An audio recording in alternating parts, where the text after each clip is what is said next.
Good evening. Good evening. This is Jason William Johnson, and welcome to the Entrenality podcast live. So I'm switching up the format moving forward. I know over the last couple weeks I was doing personality readings live, where we kind of looked at we kind of helped people who was having business challenges, by providing them with like live personality readings. I was getting my John Edwards on, with personality science per se. But I think what would be more inspirational and more aspirational would be to kind of talk to entrepreneurs who are already highly successful, already doing really, really well, and unlocking the secrets to their success, understanding what personality characteristics that they bring to the table that enable them to achieve amazing things. So pretty much I've had the idea for this show for like 8 years. Back when OWN first dropped. So when OWN first dropped, I was like, well, I'm gonna have me a show on OWN where I look at people's personality types, business owners, and unlock their success. So pretty much that's the spirit of this. So 8 years later, I'm deciding to do this, and I'm really, really excited about I'm really, really excited about this. So pretty much my inaugural guest is a really good colleague of mine I've known for years, but I've never tried to do their personality assessment or anything like that. A lot of people think when you know how to do this, you just walk around automatically assessing people. That's not the case, right? The radar is not always on per se, right? So pretty much, for those of you who've known me for a while, I had the technology startup Convo that used personality compatibility to help people break the ice at networking events. And around the same time, Boya Day and his co-founder were launching Oja Express. And I'll allow him to I'm gonna bring him on shortly.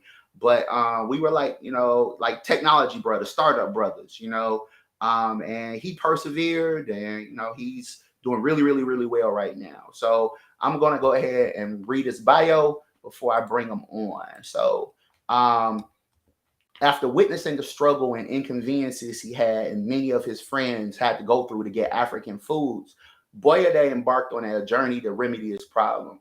This journey led to the creation of Oja Express. Boyade and co-founder Fola Dada seek to enhance the lives of African and Caribbean food lovers by making cultural foods easily accessible through the Oja Express app and website. Boyade utilizes systems thinking, a skill honed as an intensive care nurse to address the issue of food access in many immigrant communities. Boyade is the co-founder and CEO of Oja Express, an on-demand marketplace for cultural specific ethnic groceries.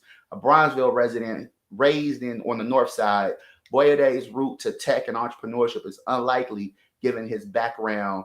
Boyade is a healthcare administrator.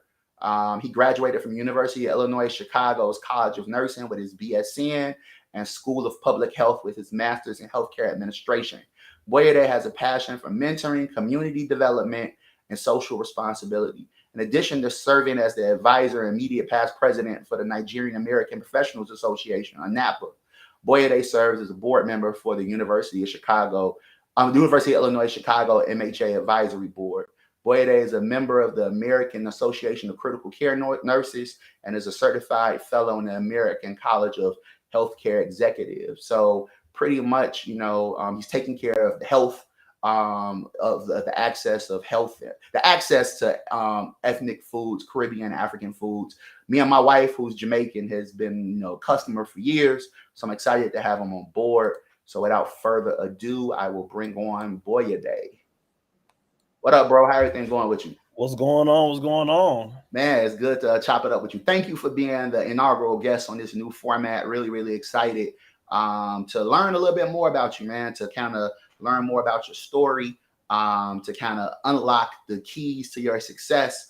And hopefully people can walk away and glean some lessons learned, from your experiences and your background. So, pretty much what I'm going to do is I'm going to do a verbal personality assessment, just so us to be able to understand what your personality type is, because we're going to be looking at your success, your history, and your story through that lens throughout the conversation. So you already know your personality type.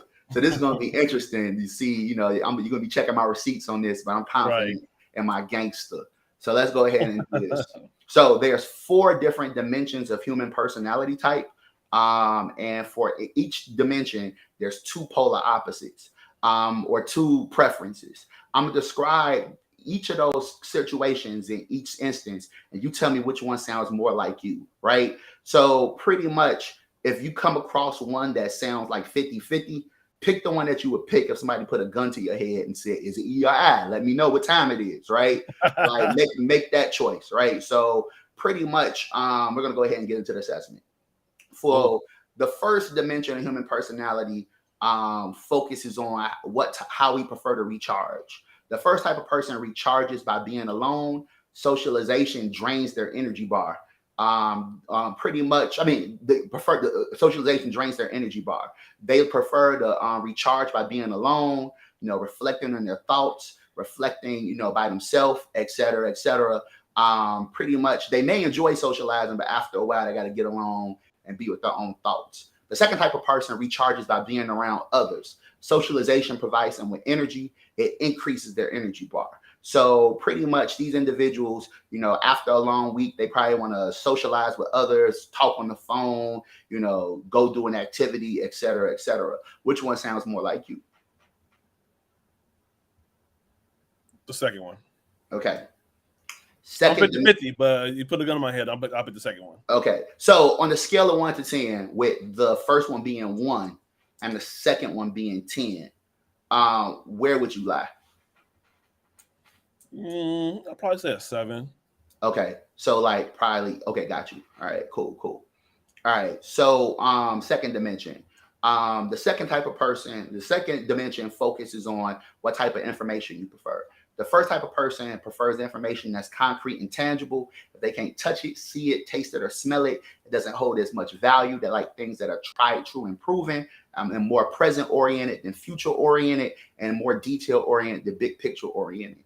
The second type of person prefers information that's abstract. They live in the world of concepts and ideas. They like to find patterns and data, connections that aren't readily available or readily seen. These people are more big picture than detail oriented, and future oriented than present oriented. Which one sounds more like you? The latter, for sure. Okay. No question. Third dimension focuses on how you prefer to make decisions. The first type of person prefers to make decisions based on what they perceive to be a set of logical rules and principles. They don't consider their feelings or the feelings of others as much as the information itself. They strive to be objective in their decision making and try to trust their mind more than their heart. The second type of person makes decisions based on the human element. They consider their feelings and the feelings of others when making decisions.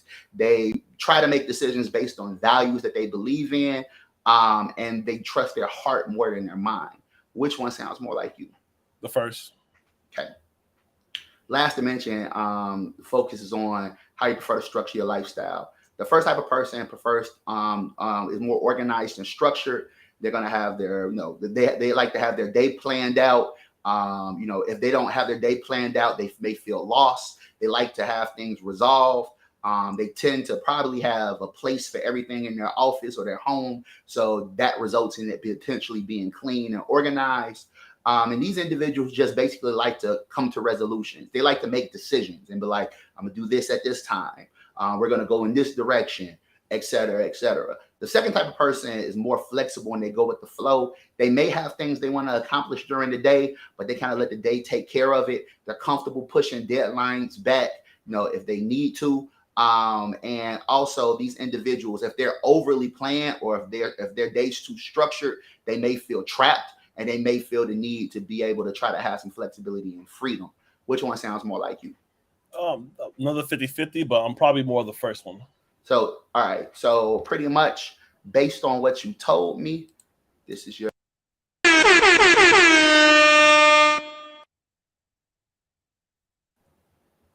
What did your results say?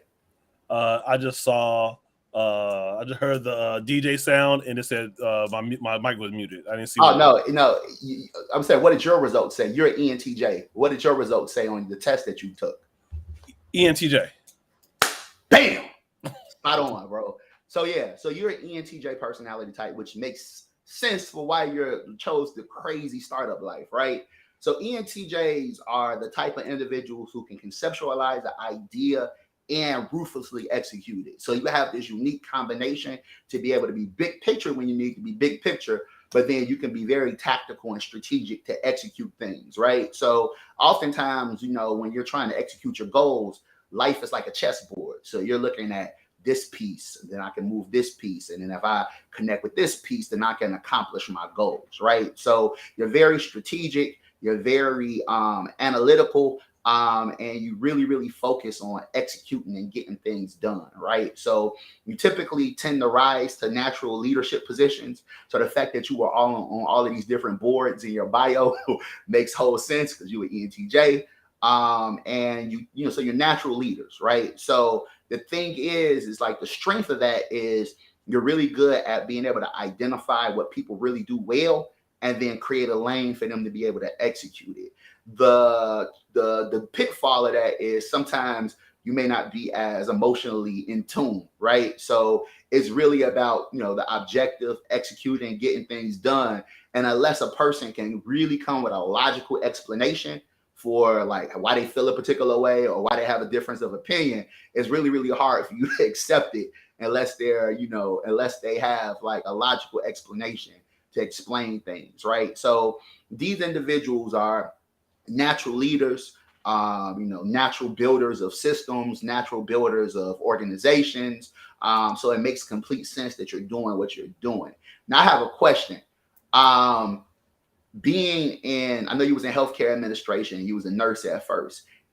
Did you feel the need to like go from nursing to healthcare administration because you kind of wanted more of a leadership, strategic business role? Was that part of your rationale? That was the rationale. Like there was a difference between taking care of like individuals and taking care of systems. I think one of the big things you said was systems and processes, and I'm really, really in tune with looking at how do you design the most efficient systems to get to a desired outcome.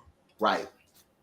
So yeah, so that makes a whole lot of sense. So how accurate would you say like my description of you is? It is very accurate. Funny enough, I'm talking with my leadership coach, and he's trying to work with me on my empathy.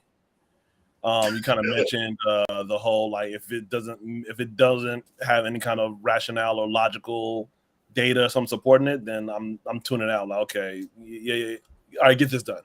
So I'm trying to work on it as a leader to be more empathetic.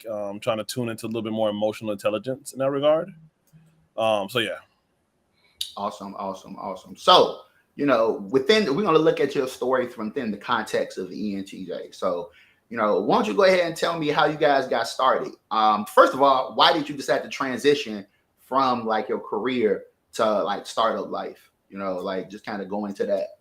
Well, I mean, it wasn't like a full out dive in, right? Because as you mentioned earlier, we kind of started out around the same time. And initially, when we started out, I was at the time an administrator.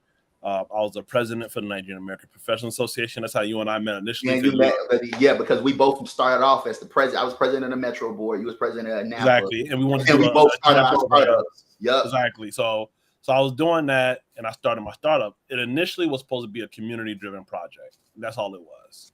So I was bootstrapping it for the most part, while my co-founder and I just kind of using our resources kind of build this thing up, not knowing what we didn't know, and trying to go all over the place. And this is in Chicago, trying to raise money, which is almost virtually impossible in Chicago, but that's the topic for the day. And just kind of kept on going. So after some time, after like hitting my head against the wall and kind of getting some clarity around 2019, my grandmother passed away, and I came back to Chicago, and then my company was talking about doing a RIF, and I was on that list because I was a highly compensated employee, and I'm like, no, it was one of those times we think about like all these things are happening for a reason. I need to pursue this 100% to see where it's going to go, and that's kind of where 2019 went. Pursued it 100%. 2020 we converted ourselves to a C Corp. So I like to kind of use that as our kind of foundational period. And then things just started happening by putting ourselves out there. We started to get into accelerators and incubators. We did Food Foundry here in Chicago. We did Techstars, not in Chicago. And then we did SoftBank's Emerge program. So we got all this network we built like in the course of a year, met all these great people. Now I understand how to be a founder. So 2021 rolls around, and we get our pre-seed investment to then kind of go and build out our products more to do what it needs to do. And that's kind of how it was. The impetus behind Oja Express was initially a community project, and part of that was having my friend's wife, who at the time had 2 children under age of 2, who will still who are ordering from like Peapod and other services, but postpartum will still have to go to the African store. And it didn't make sense to me. I'm like, how come there are not services out there for African communities at this time? So I looked online and there was none. And oftentimes a lot of us get to a position where there's a problem and we wait or hope for somebody else to fix it. Yep. And again, I was a consultant. I've been an administrator. I understand processes. I understand the concept. I wasn't involved in the industry per se, but how can we make this work? So that's kind of how we started off Oja Express. Yeah, and that makes sense as an ENTJ. You saw a problem. You felt like it was worthwhile to create a solution. You saw nobody was doing it, so you was like, fuck it, I'm going to solve it myself, right?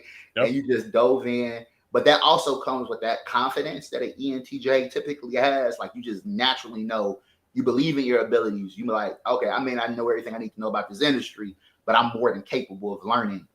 So, you felt you felt more comfortable just hopping in and figuring it out, right? Whereas other people may not have felt like, well, they may feel like I got to do all this research in order to learn, et cetera, et cetera. But before they step out, but ENTJ typically has a bias toward action rather. And that probably played a huge part in you, getting the boots off the ground and everything. That did also is part of a lot of the troubles and struggles we had as well too. So right, exactly, double-edged sword. Right, exactly. Absolutely, right. Talk about some of those troubles. Like, what were some of those troubles you had early on, and how did you navigate those? I mean, I think early on, coming from healthcare and also being a first-time founder, you don't understand that part of being a founder is learning how to be a founder. Yeah. Learning the ecosystems, learning the networking game, learning a lot of things where you just think, oh, I got a good idea. Someone will help fund it. I saw Silicon Valley. I saw these other people who wrote ideas on a napkin and got $1 million to go build it, and kind of fall into that folly, right? So I think some of the early things, like talking to investors way too early, before the product was where it needed to be, doing more customer discovery, right? Talk to like 5 people. Okay, good. 5 people said this. We're gonna go ahead and do this. Our first product was an app. No store partnerships. We had no store partnerships. We just had an app. It worked really well. But like, in order for this to work, we have to really make a marketplace model, which needs to have the stores involved in the model.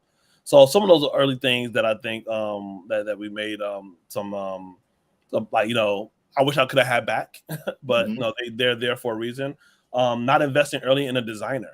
I think, and I said this yesterday. I was at Northwestern yesterday, speaking to the Yali fellows, and I said if I could start all over again, one of the first hires probably wouldn't have been a technical person. It probably would have been like a product designer, a UX designer that would have designed a concept and really beat that up and then go build.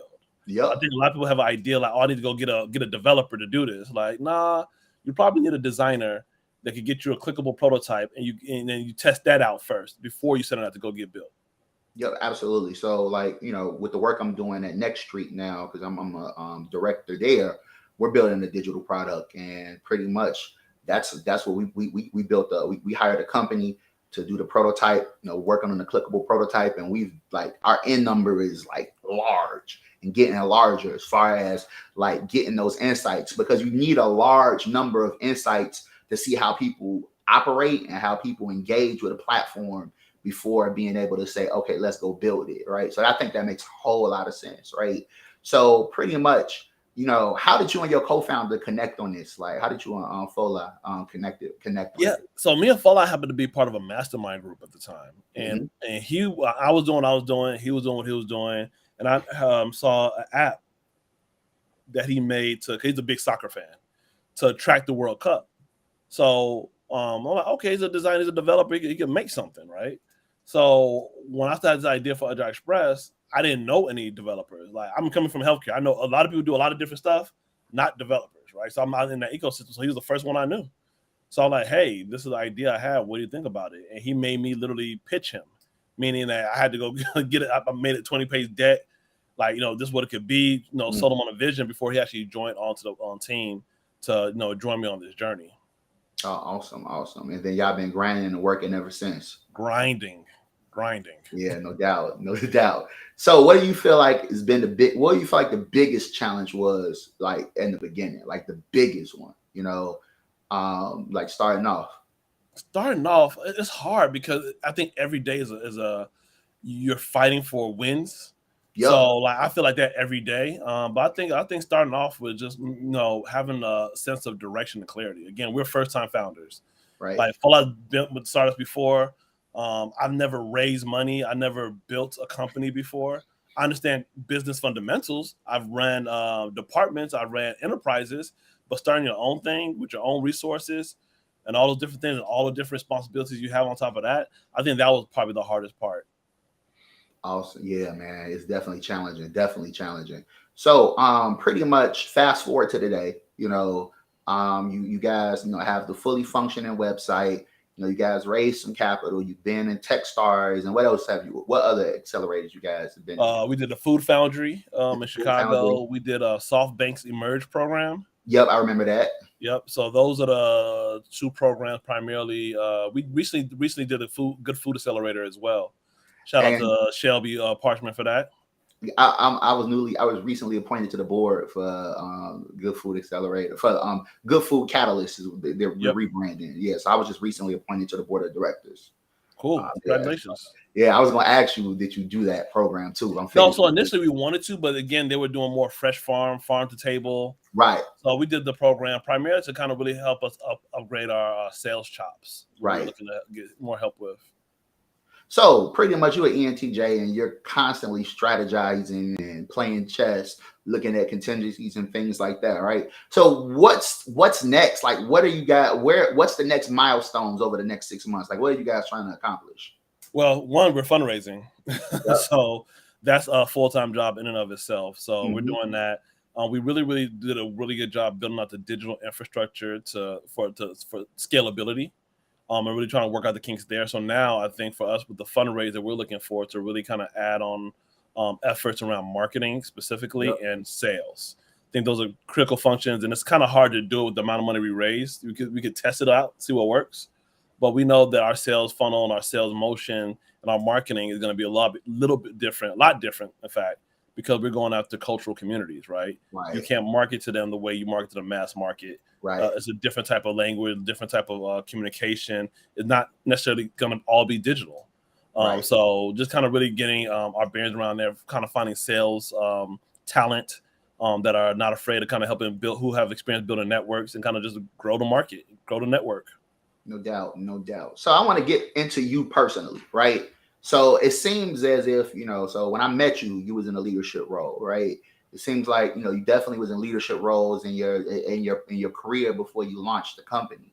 Like when did you kind of recognize that characteristic about yourself, that, that desire for leadership, that recognition that you had those talents and those skills?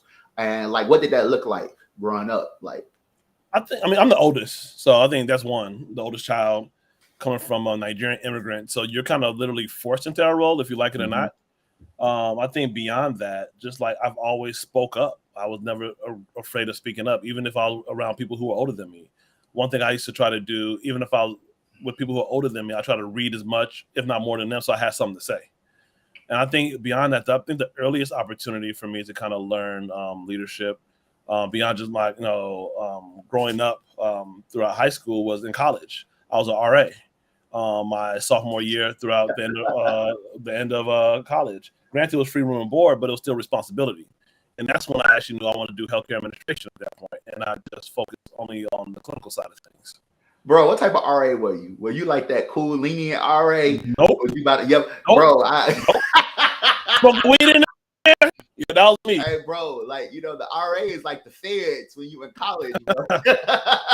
But you also plugged. You knew where everything happened, you knew everything was. So I was 50-50. So if I was an RA and you weren't on my floor, cool. But on my floor, we had structures and processes here. And because also we also win community of the year, I want to win. So you had ambitions, bro. So people had to get in line for you to achieve your ambitions. Early. early. And then also, I dealt with a situation when I was an RA where there was a kid that I heard about him a year before, came back to the floor. He pretty much ran the floor, and he was pretty racist. So I had to contend with that at what, 18, 19 years old. So I had to kind of make an example real quickly of like who's in charge here. So it's gonna be me or him. So, and I wasn't going anywhere. No doubt, no doubt. So, pretty much, man. The interesting thing about you being an ENTJ in particular is the systems. I know whenever you got systems in your bio, and when I was talking about your personality description, you pointed out, yeah, especially the systems thinking, right? Like pretty much, the interesting thing about your particular personality type is when your personality is real, and when you look at it as an entrepreneur, you like, ENTJs like novel solutions, right? So you want to be able to create something new that's transformative and future oriented, right? You don't want to create anything that's like present oriented, right? But then you have a systems focus. So it's like you want to create novel systems based solutions to solve problems, right? And that's something when you look at an ENTJ, that's across the board. Like they want to create something novel. So they don't want to just be like, they don't want to just be really good at an existing product or existing service or existing industry. They want to disrupt the shit. They want to like do something that's visionary, that's never been done, but they want to focus on like systems and processes and things like that. Like, how has that carried you throughout your career, like in your life, like with the company, but then also just like, when you were president of Napa in your career, and as an RA, like whatever, right? It's fun that you bring that up because, like, I think that was a good thing and also a bad thing. So I was in healthcare, and I was one of the youngest managers at the hospital I was at the time. Did the whole administrative fellowship thing. And one thing I always like going to conferences and coming back with solutions. And it got to a point where like, yo, they didn't want to send me no more because I was going to come back with work to try to disrupt some things. So I think in some way it kind of got me in trouble. And trouble in a good trouble type of way, right? Like, I had to make sure I hire people who were flexible, willing to learn, and willing to implement different things. It was just new, and I was young. I think I learned that all things in moderation in order to kind of get the visionary thing. There has to be an appreciation for what happened, what's currently happening, mastering what's currently going on before you kind of build those futuristic type ambitions. And that's kind of my biggest learning. But everywhere I've gone, it really has been like that, implementing systems. How? Everybody asks me, everybody knows me, this is a lot on top of me. The first question I'm going to ask is why and how. Like, why? Bro, I don't mean to interrupt, but your audio and your video kind of like choppy. My network is at a 2 right now. Hold on 1 second. Okay. Hold on. I'm going to refresh. Hopefully, bring me back in. Hold on 1 second. Okay.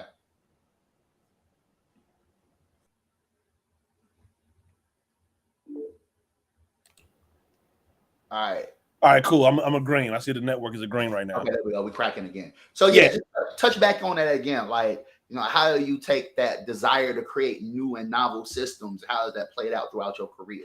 Yeah, I think the people who I spend a lot of time with know that I ask 2 primary questions: is why and how. Why is this important? Actually, it's 3. There's a framework that I learned doing like a lot of lean called the WWW, the who, what, and why. And I like to add the H and the how. How's it going to get done?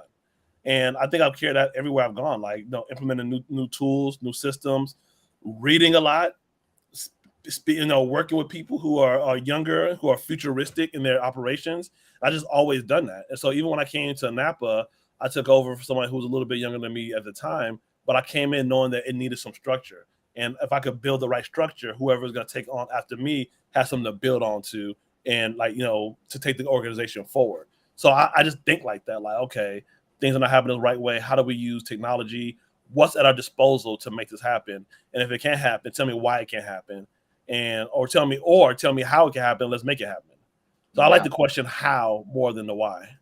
Right. How is really important. I know a question I always ask, or a statement I always say is, don't say I can't, say how can I, right? Right. That how is really, really important. So another funny thing about your particular personality type is that ENTJs and all people of the rational temperament or the analyst temperament, ENTJ, ENTP, INTJ, ENTP. I'm an ENTP. Hate incompetence, right? Like have a hard time managing and dealing with incompetence, in people, either in superiors, especially in superiors, right? But then also, people that may be working with them or working for them. Like, how do you manage your disdain for that? And like, how is that a challenge for you as a leader? And how do you overcome that and like, to achieve your goals and your objectives? If you either have an incompetent like boss back prior to you launching your company, or an incompetent investor, or none of your investors are incompetent, by the way. They're all very savvy people. Right. Thank you. I was saying I love all my investors. Indeed, right? Right. But I'm saying in general, how do you deal with like working with incompetent people? Like, how do you get around that? I think it's harder working with incompetent leaders. That's the hardest part. I had worked with a leader that I thought was wholly incompetent, and it wasn't a good relationship, and I had to leave. The respect just wasn't there, and if I don't respect you, it's going to be very hard for me to kind of give you my best, and it's going to be hard for you, because there's going to be opportunities where I'm not sure if this is intentional or just naturally I'm going to somehow usurp or establish myself in that what I consider that vacuum, and I have to be mindful of that, because there could be a reason behind that why that person is there, and there could be a higher power. But I think that the hardest incompetence to deal with is somebody who's ahead of you, from a respect standpoint. The people who might be reporting to me, that's a lot easier, because at that point I turn into a coach. Mm-hmm. And I'm really, really big on coaching people up, to the point of making it very clear on what the expectations are, what the objectives are, and coaching them up to those levels of expectations and objectives. And I think that's something I actually thrive at. One of my favorite sports growing up was actually American football. And I just loved how our coach, and a lot of us didn't know how to play coming on, but we learned, and because the coaches work with us. There's a really, really good podcast, not to shout out anybody else's podcast, but it's called The Pivot, with Ryan Clark and Fred Taylor, and I forget the other guy's name. He was a linebacker for the Miami Dolphins, but they recently had Coach Mike Tomlin on, and he always talked about making sure you're intentionally uncomfortable, and making sure that and he'll talk about how players who were not necessarily that great or were deemed not great, he loved those players because he could coach them up. He wanted to see how good of a coach he was to coach them up. So it's the most recent Pivot podcast. So if your listeners or anybody wants to check it out, it's a really, really good one. He's like the template, the gold standard for what I consider a good coaches are right now. Yeah, definitely. Mike Tomlin is a phenomenal coach, man. Absolutely. But that coaching piece is important. So pretty much, like, how do you manage a situation where maybe you're leading somebody and they're not moving along at the pace that you expect them to or would desire them to, even if after the coaching, the advising and things like that? Because I think sometimes people have a hard time finding a balance. Like, they either like, oh, I'm not dealing with this shit. They're done, 90-day notice, whatever, like performance plan, they out. And some people are like, oh, I'm gonna give them another chance. I'm gonna give them another chance. I'm gonna give them another chance. Like, what's the sweet spot for you as far as like if you're dealing with someone who just not getting it, right? How do you deal with that? I think it's being very clear in expectations. I think a lot of leaders are not always clear, and that confuses people. Like, oh, you're such a great employee, and then you get an employee review, you don't get stars because, I thought I was a great employee. How come you saying all this stuff now? So I think being very clear, and I had an example. I had a nurse that worked with me, or worked for me on my floor, and she knew she was on one last strike, and it was very clear. She was a lovely woman, but this was it, and I was very clear, coaching. Hey, are you know this is the next step? This is where we're going. How do we avoid this? What more do you need? And when we got to that point, she actually thanked me, like, yo, you really worked with me. Mm-hmm. So it was okay. And I felt at peace, and she was at peace with it. No doubt. So pretty much we know that like having a startup is like really, really exhausting. I know that, right? You get to the point sometimes where you might just feel like you want to give up some days, right? Like what motivates you every day? Like, what's that motivation that keeps you going, that keeps you, having perseverance? Like, what is that for you? Funny enough, this must be a sign, because literally I had this question yesterday. So I was meeting with the Yali fellows at Northwestern yesterday, and literally one of the cohort mates asked me a question, like, what is your intrinsic motivation? A couple of things motivate me. One, I've gone too far. I sacrificed too much already to not see this through, be it like, to the top or, to other places that will not be mentioned. Right. That's one. But number two is really, really having a heart for thinking about the baby boy today. Right. And how, like, at that time in Chicago back in the 80s, we couldn't go to the grocery store and get our products that matter to us. We had to wait for somebody to come from Nigeria, and hopefully they didn't get their luggage confiscated because they were smuggling products in, so we could eat like traditional meals. And understanding that I'm not building a business for me, I'm building a legacy for future generations unseen. I think that has been my biggest motivation. Those have been my two biggest motivation, like really building for the future. That there's gonna be a time where I'm not gonna be here. We're all gonna have that time, and that there was somebody who thought about a generation that they will never meet. That's powerful, bro. You're making me want to shed a Tupac tear on that one. Like, Tupac got that just one little tear that come down. Like, that's real though, man. That's really, really powerful. Like, pretty much, yeah, man. Like, I think having an intrinsic motivation is really, really important in order to achieve your goal. And the great thing about with your particular personality type with an ENTJ is once you set a goal, if you can keep that motivation, you're going to accomplish it. So I know you're saying, well, either to the top or whatever else. It's not going to be whatever else. Like, just that's just the way y'all built, man. You're going to definitely, reach, the skies, you reach the stars, accomplish your goal and things like that. Which leads to my next question. Like, what do you feel like your biggest superpower has been overall, right? Like through this whole process and just throughout life? Grit. I would just say grit. Like whatever. I mean, the grit is something that can't be taught. It's something innate. It's something that like everybody has if they want it, and I just refuse to say no. I think one of our investors literally said the reason why he invested in us because like we were gritty, and we weathered the storm. We fought, and I'm willing to fight to the end for this, because it means that much to beyond just me. Because now, like, at this point, I'm at the point where it's bigger than me, right? It's like a generation of store owners, a generation of people who we've built this platform for. So I think my biggest superpower is grit.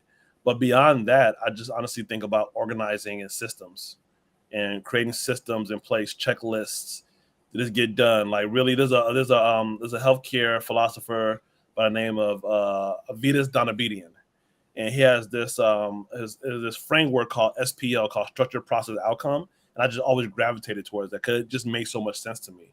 And even with our team, when we have something going on, I always go back to what was the process, what processes are in place, what's the systems are in place, the structures are in place to make sure that we have a designated outcome. And I think that's something I just kind of just gravitate towards.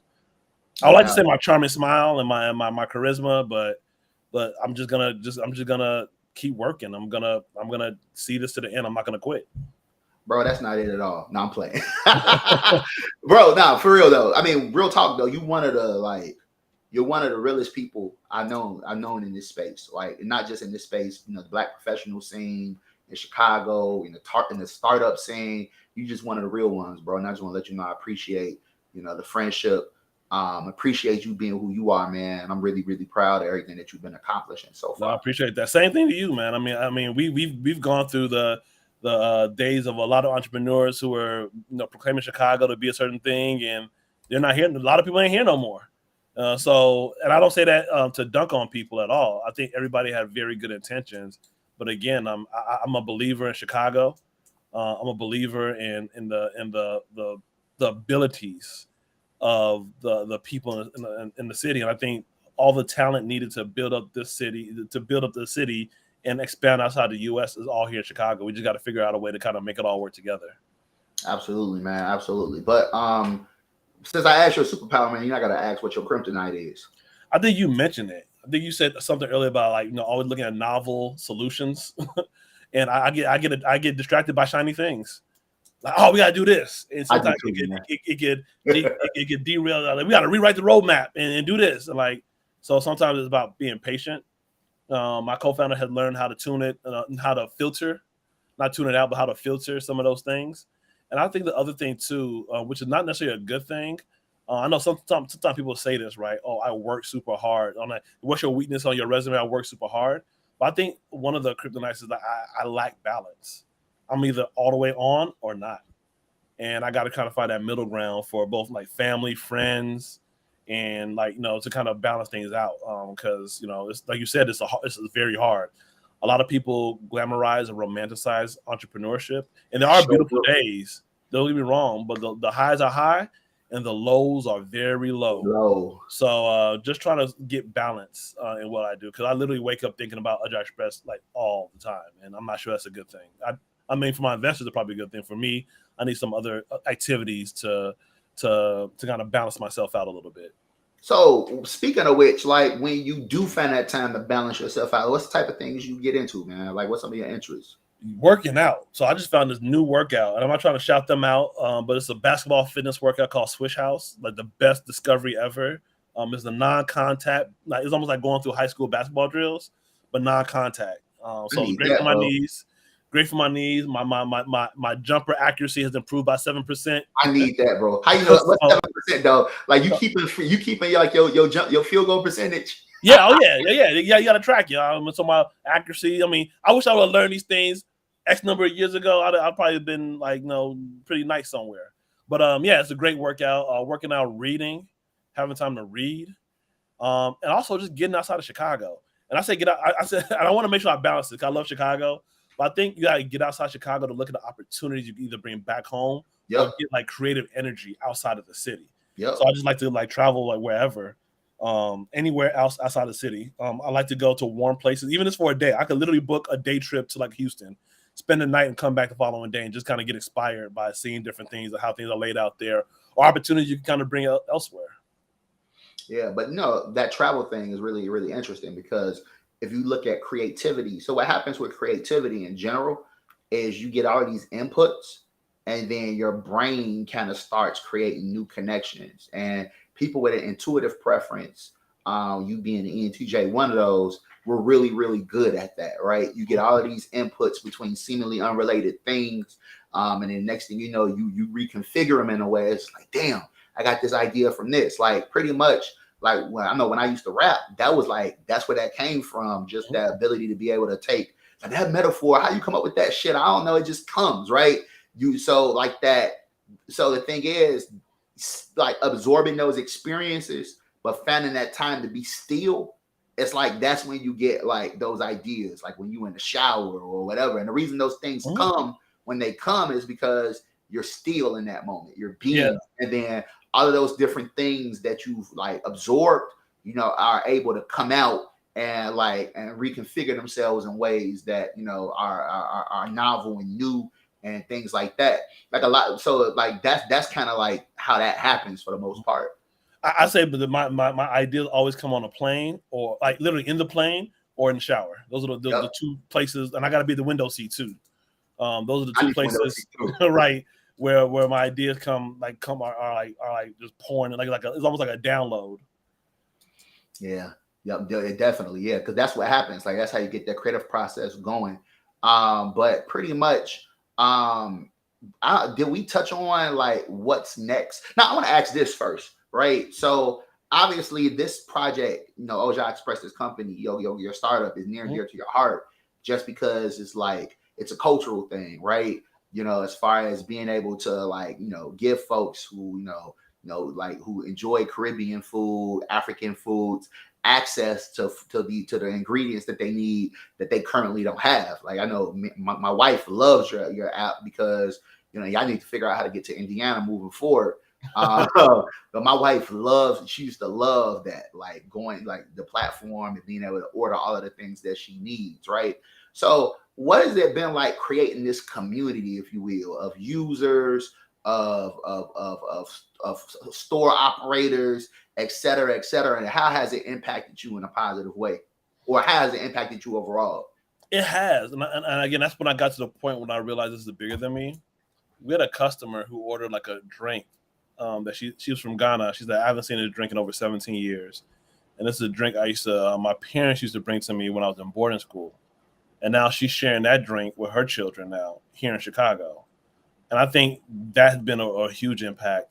And I think that's something, one of our next milestones is to really kind of galvanize that community and bring them together, sharing ideas, sharing different things on how to cook and do different things. That's one of the other aspects of what we got to build is build out that community. And we still got to figure that out. But also with the store operators, we got a brand new store in the South Loop, immigrant owned, African owned. And being the fact that he's putting us on his platform, he's on our platform, and he wanted to work with us. Like, I know my people are looking here to find us, so I got to be here. And I think that has been a big thing, that like our name is starting to kind of get out there, and we're also starting to expand out into different cities now. What's some of the cities that you're looking at? Houston is a big city for us. So we're currently got somebody on ground right now, kind of building out that network in Houston. And then out to Houston, D.C., and then, we'll go from there. You haven't thought about New York at all? Of course, New York is up there. 8 million people, huge immigrant population, but also New York is very regulatory heavy as well. So we want to make sure we take our time going into like the New Yorks and the Californias in the world to make sure that we can be successful in those places. Right, because I was at we had a retreat. I was out for work in New York last week, and I mentioned your platform to a couple of my coworkers, and they wanted to like hop on it immediately. You know what I mean? Just to get some of their Caribbean and African groceries. I mean, they can walk to bodegas and stuff, often, but they don't got nothing that delivers it really.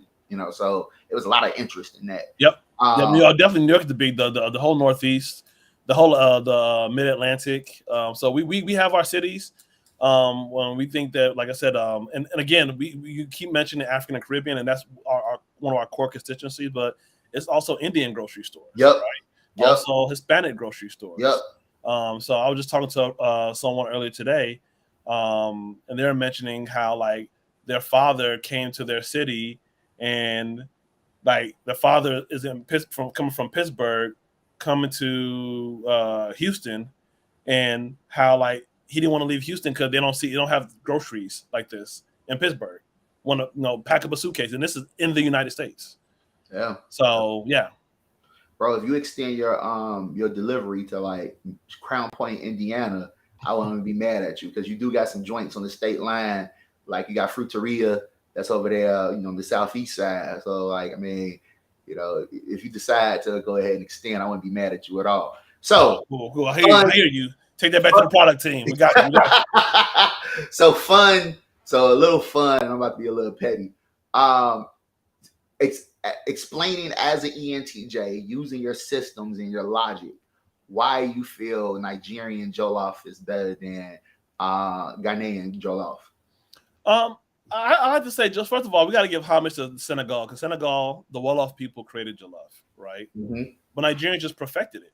I think that's just really what it is. Like, I mean, honorable mentions to Ghana. They have some really good food items. I love my okra stew. I'll go to a Ghanaian restaurant for that. Goat meat okra, my banku, all those different things. But like, it's not. I mean, you really can't compare. It's almost like trying to compare like Michael Jordan to like Ron Harper. Like, oh, bro, that's the golf. No shade to Ron Harper. He's great player. I mean, but like, this is what it is. So like, what is it? What's the difference? Like speak to me with logic. Like, what's the difference? Like, what makes, in your humble opinion, Nigerian jollof? I think Nigerian jollof. One big difference is the type of rices they use, right? Gotcha. So they use a jasmine, like basmati rice for their jollof, which is a little bit more fragrant. We use long grain rice. Our rice has a lot more flavor, smoky, and theirs you kind of taste like the fried tomato. You can taste more of like the tomato base of the jollof. So, like I said, to me, I mean, like it's not really a comparison. I love my Ghana people. Like, don't get me wrong, but jollof is just one thing. Why are we even having this conversation? Almost like, bro, I just love seeing it. Like whenever y'all like send it up like on social media, because it pops up occasionally. Occasionally, it's died down because because I think you were watching had like a little situation. So watching is from Liberia, right? So Liberia. They just trying to insert themselves in the conversation. Like, nope, it's kind of like it's kind of like two titans are fighting, and then like the mortal human is coming into the fight. Like, come on, let the Titans handle this.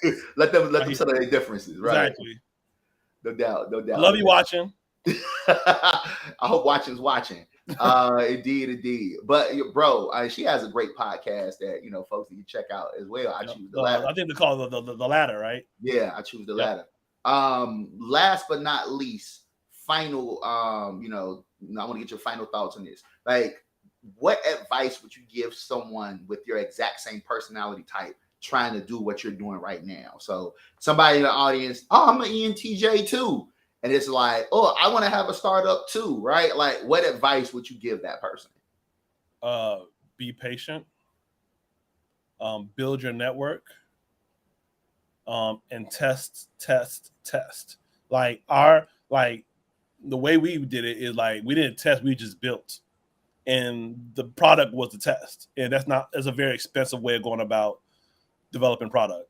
The way I like to talk about product development or overall is like when you're building a house, right? And you could probably relate to this because you had your house built. You got a custom built house, right? Mm-hmm. When your house is built, right, you didn't go straight to the builders to build it. Mm-hmm. Like, so think about the engineers as the builders. Like, more likely than not, you had an architectural rendering. Yep. You saw how the doors are going to open. Yep. Saw the spaces. Then you're like, okay, cool, we're good here. Now go build it. Yep. We've been to go build it and then went back to the architecture. Right. Now the foundation, we gotta uproot the foundation. We gotta blow out the back wall because that wasn't configured right. So it took a lot of time for us to kind of learn that. But again, it took we had to be patient. I think also if I were going back in time, I would go and pay to learn a skill that's going to be valuable to the company that you can do. Mm-hmm. So no matter how much hours I was going to do, I wasn't going to learn how to code. I knew how to write a lot of impressive formulas in Excel that can be transferred into code as far as the logic, but that's just not what I was going to do. Right. But I could learn product. Right. And that's what I went to go do. I went to in 2020, I went to Northwestern product strategy school, and I learned product. And that has paid dividends on how we're talking to our engineering team, how I talk to my CTO, how I communicate the vision and roadmap for our product and where it can go. Right. Absolutely. Well, man, it's been a pleasure chatting with you, bro. I really learned a whole lot about your story. Learned a lot about how your personality has led to your success, how you've leveraged those unique strengths, and hopefully people who are watching, who are going to be watching the replays and whatnot and listening to it on Spotify, once it's up on Spotify, iTunes, and all of those different things, they can walk away and just be like, take some steps. Whether they're just launching a startup or they're somebody who has a similar personality as yours, who is like trying to just, achieve in life as well, man. Dropped a whole lot of jewels, and it was a pleasure chatting with you. No, thanks for having me, man. Thanks for having me. I appreciate it. No doubt, man. So, enjoy your evening. And we got to link up soon. Too bad you couldn't make the shindig this weekend that we had last weekend. But, yeah, we'll link up soon. I'm gonna be in the city I'm gonna be in the city like next week. And I'll probably try to get up with you. Cool. All right, brother. Bye.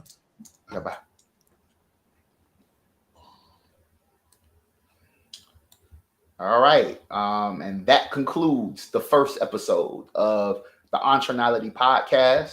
I want to thank Boyade for joining me this week on this week's episode. Next week, I have Scott Katoon, co-founder of Songfinch, and Technori. He was the CEO of Technori as well. One of the biggest startup showcases and radio shows in Chicago.